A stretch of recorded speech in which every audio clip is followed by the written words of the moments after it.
All right, and welcome back, everybody, to another episode of DeathStryke Media's Force Friday show. It's Friday. We're talking some Star Wars, and guess what? We're back with, again, a full panel of panelists.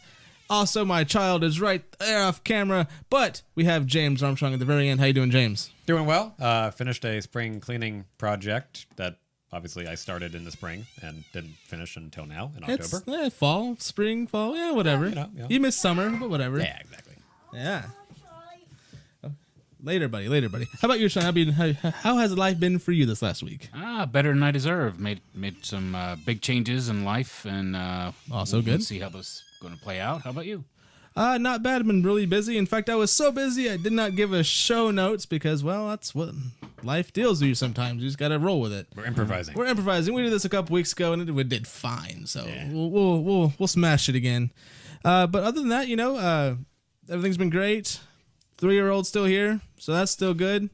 Happy early Halloween, everybody. We're a week before Halloween, so we're actually a few days now, this being Friday. I actually finished my costume not too long ago. What are you going to be? Well, I got a new jacket, and I got some iron-on patches off of eBay and Amazon, and I'm going to be Captain Dallas from a little movie you have never watched called Alien. Oh, yeah.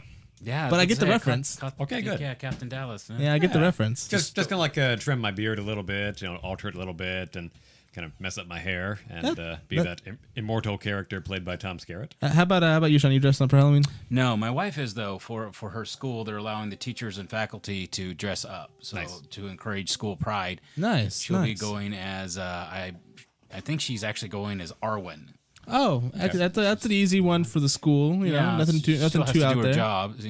I think they would frown on her being like Aemir with a sword or Awen with a sword. Yeah, I mean that. Yeah. Yeah. you wouldn't want that. You need her riding on the horse or Although it is open carry in Texas. You can carry a sword in Texas without being in too much trouble. What she does teach, like you said, so maybe not on a campus. Yeah. She's there to defend the students. There you go. Yeah, It is. Yeah. Welcome, guys. If you're a first-time viewer, welcome. If you are a returning patron of ours, welcome back. How this show works, we typically have a few Star Wars stories, say 5 or so. I have no idea how many we're going to get to today because I didn't write anything down, but you did. So, hey, we got some flow there. So we're just going to go ahead and kick it right off with some really big news. We had, not big news. We had a behind-the-scenes featurette with the Episode 8 director, the Last Jedi director, Ryan Johnson.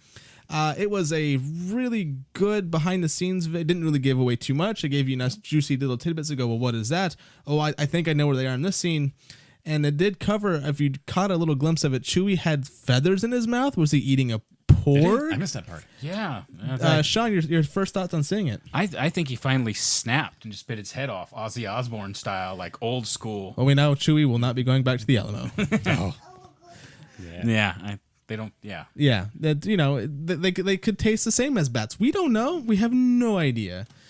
James, what do you think? Well, now I'm worried that the porg was not up on its shots. I mean, porg might have been rabid. You never know. Yeah. But, it didn't affect Ozzy any. You still can't understand the man, so you can't understand Chewie, so it's whatever. Yeah. Well, it's like growing up in Austin. Yeah. Like we're lucky growing up in Austin, Texas. We have a population of bats that live on the Congress Avenue Bridge. Mexican freetail.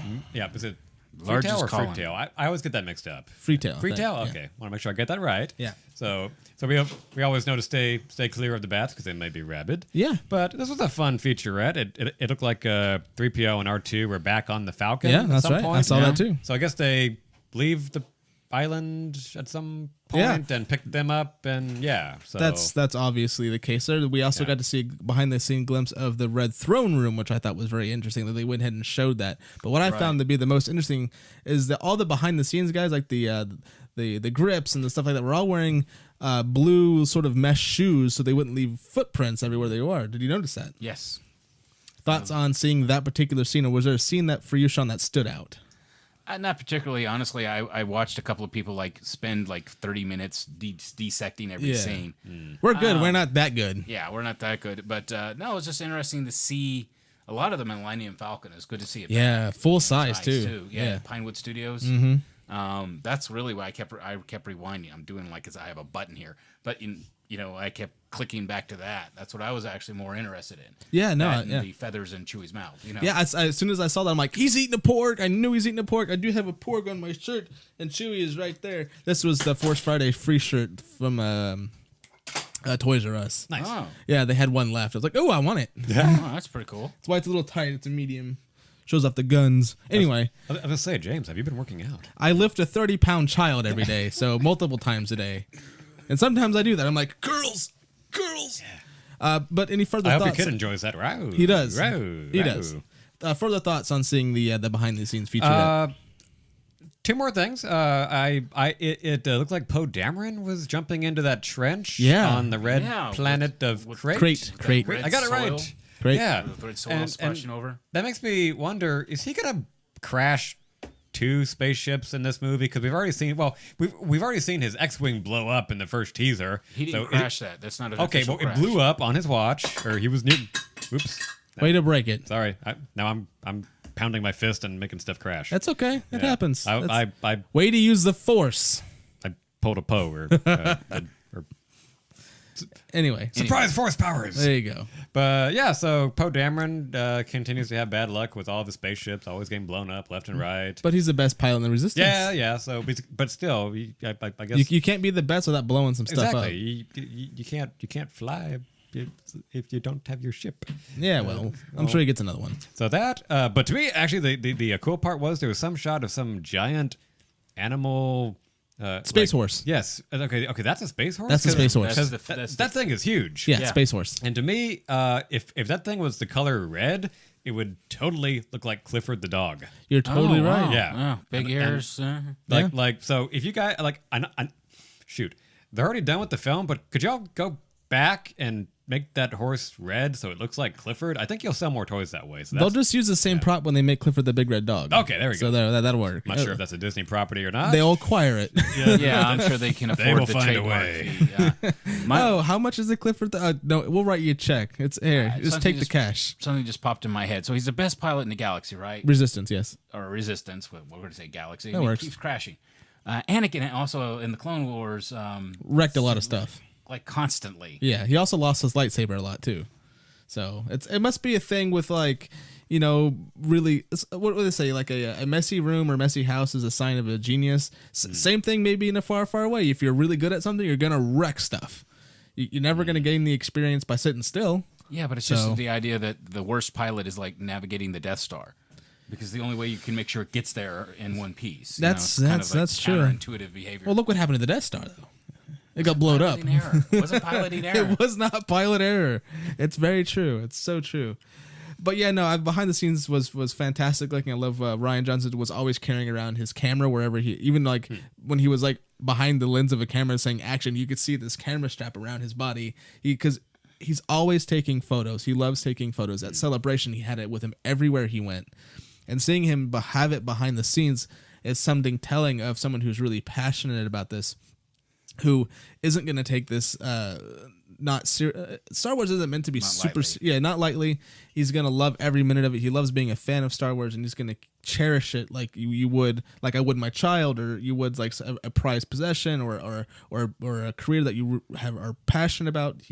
I can tell just by the way he acted or not acted, but was behind the scenes that he loves this movie so much. He wants it to succeed so well. He can print out all the photos and make a giant scrapbook and then work out with the scrapbook. Yeah, I can guarantee you, if it's a film camera, he'll be lifting pounds and pounds of film. If it's digital, he'll just print thousands and thousands of pictures with no problem. Yeah. But I loved it. I thought the behind the scenes was great. I hope he takes a cue from Ron Howard and Zack Snyder and posts a lot of behind the scenes photos on social media. I don't think that's going to be the case. I think Ron Howard had to. We're not doing any Han Solo news this week. Anyway, wow. Yeah. The last couple weeks, I guess no news is good news. That's right. I don't think that's his style. He doesn't have to play damage control. He knows he's delivering a great product. Everyone's anticipated to see it because of where we left The Force Awakens. We have so many questions to ask. He's be like, "You'll see it. Yeah, you'll see it." I also think that he has the potential with his camera or his digital camera that he could have these really great behind the scenes scrapbooks. Oh yeah, that he could sell later. And I'm not trying to be mercenary about it. Like, I don't think the man needs money, but it's the issue that You could always have more. This is kind of like as a director, this is his shot at immortality. Yeah. It's not only the work he does on this film, but then he has all these documentations and a It'd lot be a of good coffee table book later. right. And definitely for the museum in the future. Yeah, absolutely. I mean, maybe something for Rancho Obi-Wan. Right. So Yeah, something like that. It's like just Something for George Lucas's vault, yeah. yeah, something for well, I mean that's given. Okay, But- anything art related just goes to George first. But the thing is, here's a potential to actually have like a lot of like candid scenes behind the scenes. Just like we were discussing, every time there's a camera around, you're not really you, but you can't know what this dude's doing all the time. So Yeah. he's going to get some really great shots. And as an That's what's my actor, you're hope. going to be focused on the scene, not so much of what's going on around you. Hopefully, Now, I'm not trying to make him sound creepy like he's under a chair taking photographs of people. that's bad. We're not getting into that. yeah. But speaking of the Force Awakens, not Force Awakens, but Last Jedi, we got some early box office predictions. Now we're gonna go a little under with what the Force Awakens. With the Force Awakens at how much again? 248 Yeah, million? the forecast is predicting that The Last Jedi, thus far, they're estimating will clock in at 215 million, and Force Awakens did a astonishing, record-breaking 248 opening weekend. Right. 248 million. So with that being said, do you have to like, are we getting Star Wars fatigue, or are people not going to go out to see it? I don't think that's the case. I think for No, I don't think for so. a sequel in a film series, I know this isn't really a sequel. This is like what 1, 2, 3, 4, 5, 6, 7, the 8th film, right? But in this particular set of trilogies, this is the middle one, and you're not rarely will a second movie make as much or more than the first movie. Period. Well, you can look at that a So, few different ways. Yeah, I mean, that's how I take it. Anyway. I have not looked at the numbers from the prequels in a while, but I have a 70% degree of confidence that Attack of the Clones did not do as well opening weekend as Phantom Menace did. I do know that they rebounded and Revenge of the Sith did very good. I think that did better than Attack of the Clones. So it goes back and forth. You could also look at this and say that it's a increase from Rogue One, which it'll be. gosh, I pride myself on box office numbers. I think that one did at least 170 opening weekend. I think that's about right. Yeah, I was yeah, thinking 165. Yeah, that like 160 to 170 or somewhere in that ballpark. If you're fact checking me, please correct me. No, Phantom Menace opened with 400 million. That's the gross domestic box office. Opening weekend. There we go. So actually, the opening weekend would be the Revenge of the Sith had the largest opening weekend. Really? At 108 million. I think everyone was just wanting to see Anakin die. Or see the transition from Anakin to Anakin. Vader. And of course, these are all numbers unadjusted for inflation. There's always that preference. Phantom Menace had the lowest at 64 million, and Attack of the Clones had the middle ground at 80 million. I was wrong. Wow. Okay. Yeah. But I didn't know until I just looked it up. Yeah. Thank God for the internet. But Or maybe I was getting my numbers mixed up and I was thinking about, I don't know, the worldwide gross or something. Well, real quick, since we're on the topic, worldwide gross, we have Revenge of the Sith with 380 million, Attack of the Clones with 302 million, and the large one, the winner of that particular box office, is 431 million for the Phantom Menace. Okay, that's probably the number I was thinking of then. So Yeah. it's Phantom Menace. That sounds like the domestic gross, Yeah, I would think. Yeah, that's domestic gross. Okay. Yeah, Phantom Menace, Revenge of the Sith, and Attack of the Clones. Okay. In that order. It's just bizarre to think that there's properties out there that people are still renting to see that are going to break $1 billion. Oh, I know. It's ridiculous. I mean, it's just mind-boggling the amount of money that they're still reaping. Oh yeah. I mean, speaking of Star Wars still making money on older films, especially the prequels, I own episodes 2 and 3 on a hard copy DVD. I do not own a hard copy of The Phantom Menace, because why would you want to own that? Besides being a Star Wars fan, which is fine. Collector. As a collector or whatever. I ended up buying it on Amazon Digital. So I could watch 1 through 7 with Rogue One back to back to back to back to back. Lucasfilm got yet another $20 from me. So they're still making money. There's still people, generations of making like my child has never, I mean, he's obviously seen Star Wars now. He loves Star Wars. He says Star Wars all the time. But when he's older, he'll want to buy them if I don't give them my copies, which I don't know. That's pushing it. That's pushing it, buddy. Pushing it, kid. Pushing it. I'm watching you. But there's a generation of kids who are still buying the old ones because they haven't seen them yet. So they're always going to make money. But having that the box office for $215 million, I think, is a fair judgment. I think it probably is going to go as high as $230. And for Last Jedi, we were also putting this in context. Force Awakens, like I say, made all the money. Yeah, when it came out, all the monies. The previous record is like for about let's see, it was 2012, May of 2012 when this movie came out. But the Avengers for a long time had the record of 207 million opening weekend, and then Jurassic World came out in June of 2015, and that one barely edged it out with 208. Yep. And so Force Awakens put them both to shame, just knocked it out, made all the money, and so even this 215 million, not too shabby. This one's not too shabby at all. This would put it at number 2, and again ahead of all these properties that made a huge impact on the box office when they came out.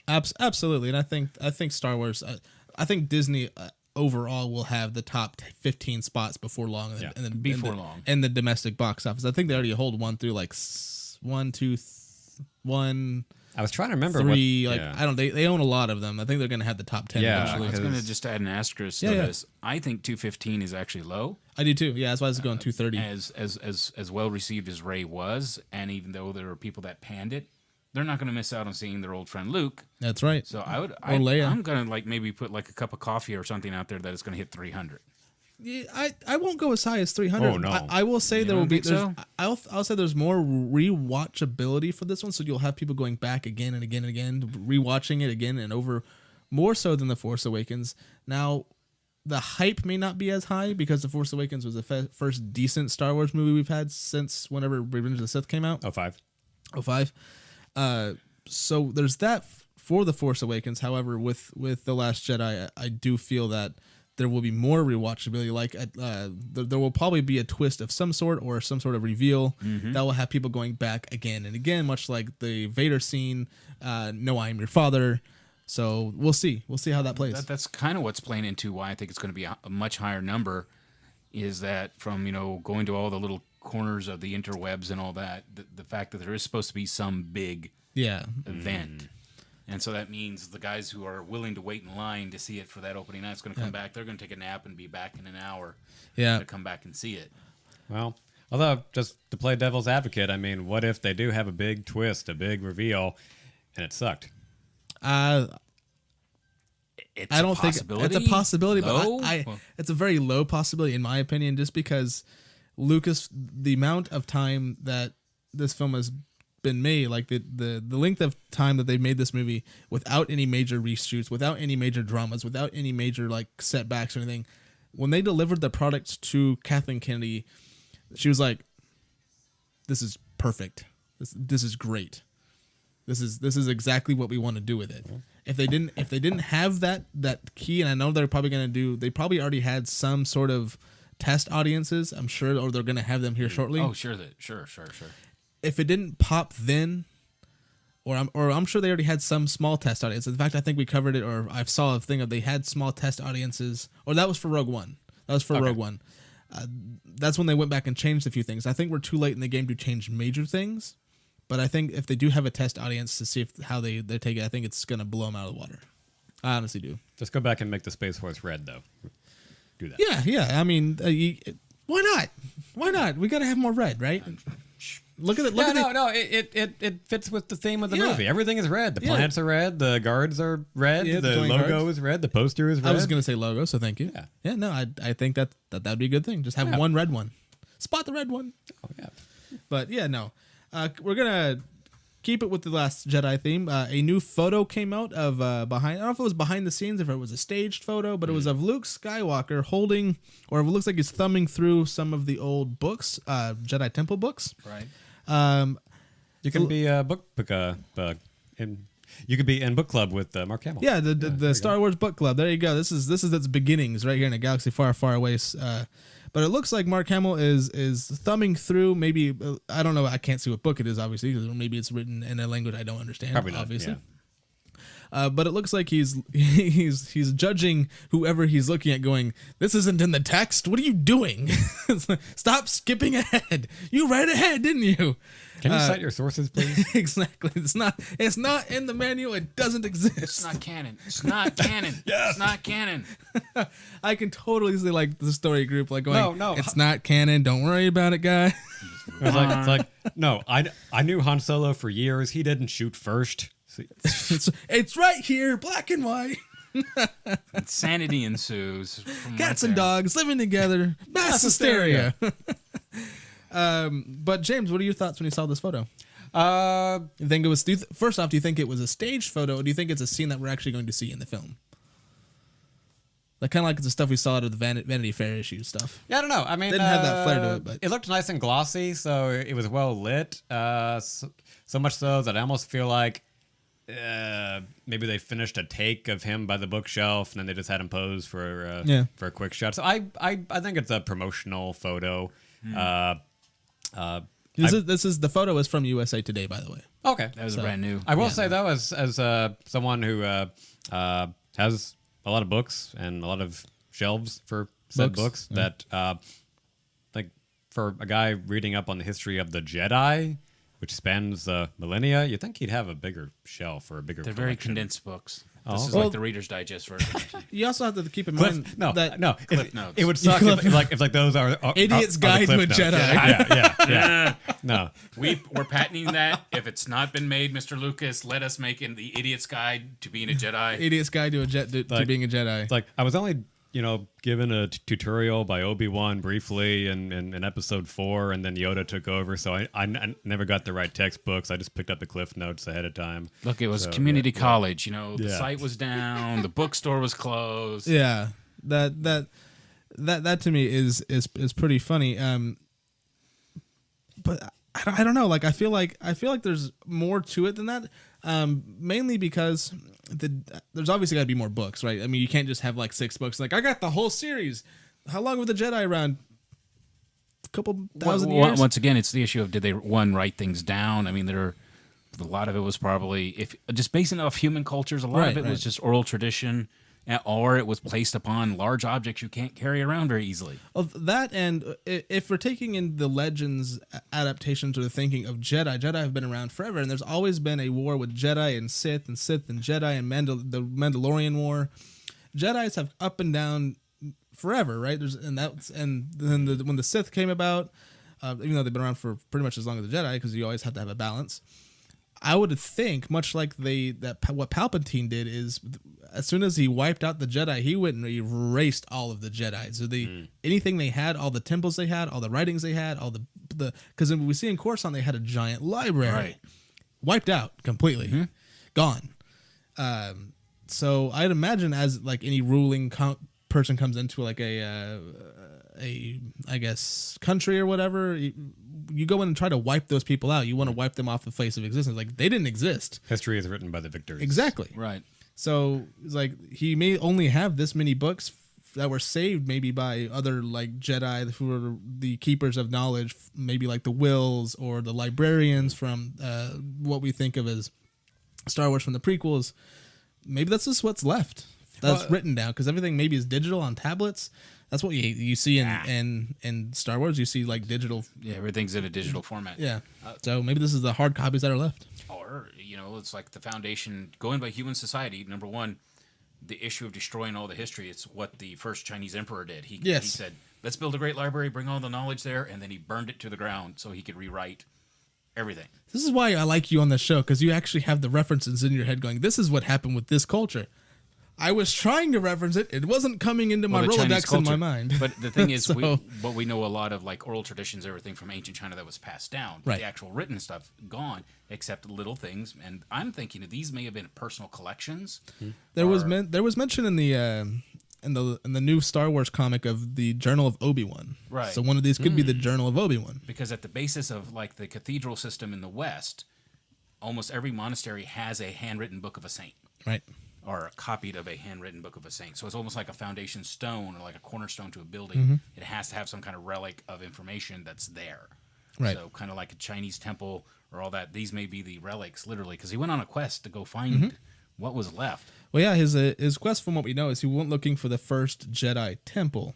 Now, whether he finds that, and that's what we see in the Force and the flash forward, the force back, or whatever you want to call it, of a temple burning down, and we see it again in the trailers for Last Jedi. Was that the first Jedi temple, or was that the temple that Luke built for the new Jedi Order? We don't know, so we'll see. A lot of argument on that in the Maybe conspiracy these are the Or books like- that he saved from the temple. Yeah, or like to use a different historical reference, when the Brits burned our capital back in the War of 1812, we had to have Thomas Jefferson step in and donate all of his books, and then we got the Library of Congress out of it. Yep. So yeah, you can definitely look at a case of some opponent burning down your history and having to rebuild. So maybe this is just his first So step. by that standard, the Resistance / whatever you want to call it, Luke by himself, because I think he's the last Jedi. He has to go into the archives of the Emperor or Empire First Order and download all of their archives for anything related to the Force or Jedi. Well, that way he could give it back. It's like, no, this was ours. Well, thanks, and you can have it back now. I like that parallel, if only because typically the Imperials, maybe not so much the First Order, but the bad guys in the Star Wars universe, they're always British sounding anyway. Yeah, exactly. So, we all know if you have yeah. a British accent, you're evil. Evil. Yeah. You see that Jag commercial? They're all evil. Yeah. Oh yeah. They're all evil. Yeah, the one with Tom Hiddleston and Mark Strong. Mark Strong, and there's a third guy in there. It'll come back to me. Ben Kingsley. Yeah. But yes, thank you. But I think, and this is just me speculating, I think it'll be cool, and I think you briefly touched on this, if in Luke's collection, it's not all Jedi stuff. I think it'd be cool if he's reading up on the Sith history as well. I would not be Yeah. surprised by that, because in order to learn one aspect, much like what Palpatine said, you have to learn all aspects of the Force.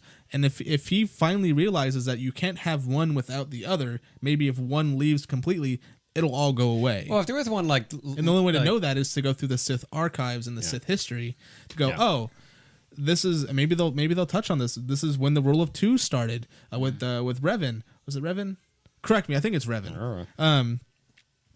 When Revan took over, when he was a Sith, he's like, this is the Rule of Two. Or no, it was Bane. It was Darth Bane. He came in and said... we keep destroying ourselves. We as Sith are always after power. We can't all be here. We're all going to kill each other. So he slowly killed everybody but left one. So there's a rule of two. You can master and an apprentice always with Sith. Yeah, that's why you could have so many Jedi, because they didn't want power, so it didn't matter. But that was like their inherent weakness in that. Well, it's like in that same scene with Palpatine, where he asks if Anakin has heard the legend of Darth Plagueis the Wise. Yep. He said, it's a Sith legend. I doubt they've told it to you. So, like the Jedi, I think, failed to know their But the only opponent. person that knew about Darth Plagueis the Wise was Palpatine, because Palpatine flat out killed him. Yeah. So But still, I mean, like, he killed him right before the events of Phantom Menace. did he? Yes. Yeah. I've During the Phantom Menace. I've never heard the official story of that. During Phantom Menace, Plagueis was still alive. That's soon. I think this was still Legends territory. Okay. They may go back and rework it, but according to Legends, Plagueis was still alive during the events of Phantom Menace, and towards the end, right when you see Palpatine at the end giving out the award, the big below dome or whatever it is, to Padme or Amidala to give to the, I don't know. Right before that, he actually killed Plagueis. That's why he was so happy. It's not because they won the little battle on Naboo. No, it was because he's now the supreme Sith Lord in the galaxy. I was always curious about that, because he looked really happy when he arrived on the planet, and I always thought it was because he sensed the power in Anakin, and he thought that he was planning way back then to corrupt him. But He played the long game. Yeah, he definitely plays the long game. You see that, or he had a satisfying bowel movement or something. He's this older dude walking down. He My had life his is good. prunes today. Yeah, There my you go. life is good. Well, I mean, if you gotta take down the aged, decrepit Galactic Republic, you gotta stay regular. Yeah, That's you true. gotta look after your health. Oh, yeah. He's not a young man anymore. Could use better skincare, though. I mean, Unlimited power. It's when the power cord on a device goes in. Anyway, forget it. Anyway. It's a meme. Forget it. got a- Radio got a- visual. Got a Kyber crystal energy source of some kind. Yeah, you never know. Yeah. Yeah, well, it's little things that I've run across. I was going to say, they've been dissecting like Rey in the Final Jedi Yeah. trailer. or the Last Jedi. I said Final Jedi, Yeah, but Last Jedi. similar. It's the issue of who's doing the torturing and by whom and when. Yeah. Because she has her hair down, and that's always been the indicator you look for is a change in appearance. Yep. As part of the story arc, such as you have a pop doll with her. The hair down. I'm sorry, I don't know if they're dolls or not. Yeah. Action Figures, pop figures, vinyl pop figures, I'm not whatever. trying to insult anyone. Do you think I know what they're called? We'll go outside in a little bit. We're almost done. Oh, I thought he was saying what they really were. No.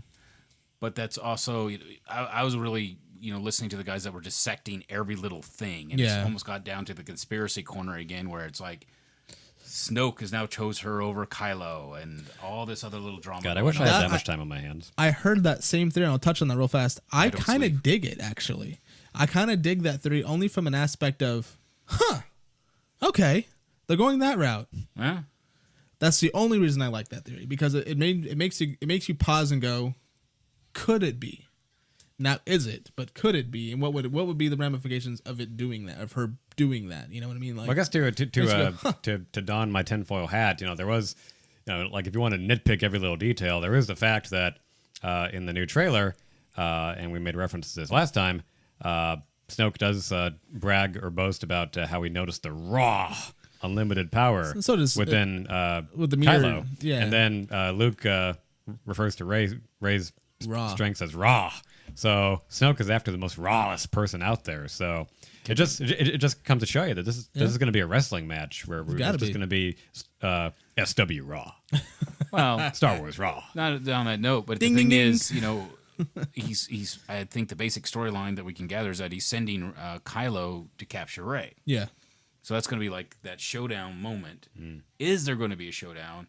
Maybe she'll go willingly, because there's also like some of the talk about what training does she get from Luke, and he's not wanting her to be a Jedi. Right. So Trying to discourage her, be like, no, you don't really want to do this. I promise. right. I've lived it. It ain't cool. It's like with Yoda and him on in Dagobah. Yoda's like, you're too old to really do this. I don't really want to train you. Yeah, a funny story about that. I did finish the 40 stories of Star Wars. Nice. And in that, you get a little glimpse of what Yoda was thinking when he was being asked by Qui-Gon, Qui-Gon and Obi-Wan to train Skywalker. Now they leave it at Skywalker, and Yoda is thinking immediately, oh, this must be the girl. This must be Leia, because he can feel through the Force their chaotic natures. Then go. And Leia is much more focused, much more driven, and he senses Luke. Okay. He senses Luke as more chaotic and more brash and more random. He's like, oh, I get to train the girl. Aw. And they're like, no, we're sending Luke to you. He's like, Aw. I can't do it. The thing is, in Yoda's position, you can't Go ahead. you can't like hang up on him. Yeah, you can't hang up You on can't Yoda. like just turn your phone off because he's just gonna appear, or you hear the voice while Yeah. you go into the bathroom. Yoda, we need to talk. Could you get Yep. a few minutes here? Yeah, you can't tell a Force ghost to go away. He's appear when he wants to appear. But it's like, but I can just imagine his reaction to that, like wanting to teach Leia again, stuck with Luke. I can just picture him going to that hell with. To that hell with nice. But of course, we know he does get talked into it. And he does train Luke, and of course, we do know that he is flaky. He leaves and comes back. And Well, I leaves think and comes back. He's undecided. Well, I think the actual mental thought bubble, the more accurate one, was no, I won't teach you the secrets of the Force. Okay, I'll teach you the secrets of the Force. It's either that or he goes, no, this is your cue. Yeah. This is the teacher. You're supposed to beg and grovel at this point. Oh, you're just giving up. Really, kid? You're just giving up? Yeah. It's. I feel compelled to mention a Batman story, but I think I'll hold off. Yeah, or not. Whatever. We got some. We got some more time. Okay. But we're gonna get to the last story we've got, which is Ryan Johnson has said that he has nothing really to do with Episode 9. He's not gonna be talking to JJ. He's not gonna be help writing. He's like, peace out, mother f's. I'm done. I've done my thing. Mic drop. Check out. Leaving. Caribbean. Yeah, he's going on vacation probably for life because he's being paid. okay, then go outside. My child wants to go outside. You could probably see the top of his head. I don't know. With that being said, You're free to go. Sean, what are your thoughts of knowing that Rian Johnson will not have a hand in writing and sort of story thinking of episode 9? My feeling is I'm a little disappointed. I would like for him to stay on the team. I'm a big fan of continuity. Yeah, me too. I don't, whenever. So is Star Wars. Supposedly Star Wars. Except for when they retcon stuff. Yeah. Don't notice this. But then again, Abrams is an excellent writer. He's an excellent director. And it may be the fact that he wants to tighten things in. Maybe so. He did say that he is going to be taking in a not necessarily a new direction, but a different direction. He's going to also tie in a lot of what we think of the prequel. So he's bringing some of the prequel lore back into it, which I think is good and bad. As long as he doesn't bring Jar Jar back into it, then we're good. Then we can go outside. Be careful on that chair, dude. So knowing that he wants to do that, and knowing that Rian Johnson doesn't want anything to really do with it. I don't want to say he doesn't want anything to do with it. Maybe like he just doesn't want to write it because he's done with Star Wars for now. But with that being said, having JJ write all this stuff and knowing what kind of storyteller he is and what we know from Star Trek and from Force Awakens, I think it's going to be a good thing not having Rian Johnson in it, because that way he can maybe finish what he wanted to do to begin with in The Force Awakens, because he was sort of stopped along the way, like he was kind of rushed. He didn't get really to finish and flush out a story that he liked to, because he had an X amount of time to do it in. James, what are your thoughts on JJ bringing in prequel stuff? I don't mind it. I mean, of course, I'm the guy who in Force Awakens wanted more backroom politics, and so that aspect of the prequels never bothered me. Right. So yeah, we'll see what he does with it. I was not here for the show where they announced that JJ was stepping in. Oh, okay. For the final episode or for episode 9. And I remain skeptical because I think the show before that I had mentioned that I think JJ has a sequel problem. Or at least right, I kind of think he does, because Yeah. I defend Star Trek Into Darkness as a good movie, but the final act ticks me off to no end. Right. And I will defend that, saying it's a good film. Yeah. If you're not a diehard Star Trek fan. There's some things about it. Yeah. I really dug that movie. Like, I thought it was one of the best ones of that particular trilogy. Now I know the parallels and the similarities it took from Wrath of Khan, and I know they sort of twisted some stuff around, like you shouldn't be able to do a personal warp from where you are to a different planet far away. Yeah. But as soon as I realized that was in a parallel universe or a universe, pocket universe, and they could change some stuff and play around with some other stuff, I was fine with it. I didn't need an explanation. I thought the film was popcorn fun. I don't need to know all the explanations about it, but I do think you are right with JJ having a sequel issue. Yeah, so that makes me kind of cautious about the whole thing. I'll also add that it's important to always find someone who's got the right amount of enthusiasm for it, and I guess this will go to J.J. Abrams' favor because I think that you can watch Skyfall, and it was Sam Mendes stepping into the director's chair for the very first time, and Skyfall was a good shot in the arm. I like Skyfall. For the Bond franchise. Yeah. He follows it up with Spectre, and maybe they didn't give him enough time to recharge his batteries. That movie was not awful, but it was boring. And Yeah, you don't want a I James thought it was Bond movie very to be boring. It was. so- It kind of suffered the way I thought. Like, this is really nerdum. Old Doctor Who episodes where there was a lot of long dialogue story and not a lot of action. You need a lot of action to drive a blockbuster film.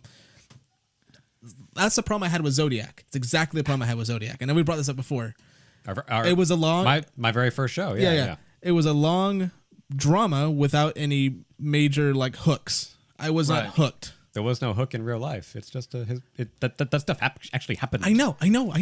But in order to gain an audience who's going to pay attention, who doesn't really care about the real story, who wants to be entertained in a movie theater, you need a hook. Well, the hook you need. The hook is the spirit of hunting down a killer and following up on the clues. That's your hook. Then have Michael Bay direct it and put explosions in there somewhere. Oh. Hook me, damn it! Hook me. You don't trade David Fincher for Michael Bay. I was being silly. I know you don't. But I know. I'm staying out of this. I actually liked the Zodiac film, but I am also someone who is a who studies serial killers. Yeah, right. So, Well, and that was the hook for me. It's like, oh wow, they actually put this on the big screen. maybe I wasn't familiarized with the story enough to really appreciate the story. I researched it a little bit before I went to go see it, and I was just like, let's ditch this joint and go somewhere else. I think on the big point with Mr. Abrams is he, is going to be bringing in other information.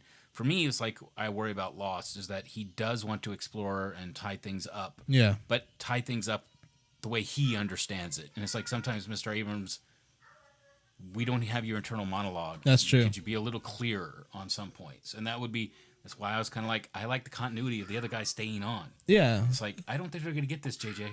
Yeah, there's a key spot in The Force Awakens where I can think of where he probably had the internal dialogue of the scene, or he knew where this was going. He was like, how did Poe get off the planet on Jakku?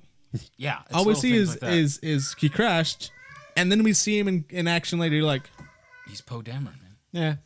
It comes down to that. It's like he's Poe. You know? Yeah. It's one of those little things that maybe he can work on this next film. Yeah. So it's a finer. That part didn't bother me though. I mean, it's Star Wars. I'm sure he hijacked some ship on Jakku and got out of there. Yeah. Maybe that came to get him. I mean, he probably just didn't report in, and someone chased him down. It's like, oh shit, you're here. No, it's in the book. Is it? Oh, okay. I was about to say, he bartered himself off. I was about to say, Poe Dameron, a Star Wars story. Yeah, right. Of the 5 hours he was on Jakku. Lot can happen in 5 hours. My child wants to go outside. He really wants to go outside. He's been asking for like 20 minutes now. Well, he hasn't said please yet though. Yeah. Yeah. Can you say please? Yeah, you gotta say the magic word. Say please. There you go. Yeah, he said please. Do we have any other stories that we can cover? I got nothing. No, not really. Well, guess what? We're going to go outside. With that being said, guys, thank you guys so much for watching.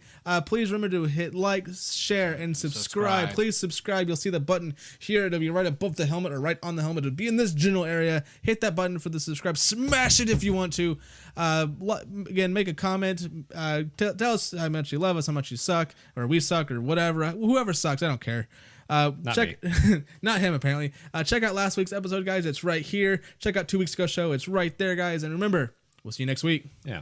Go outside, get some sun.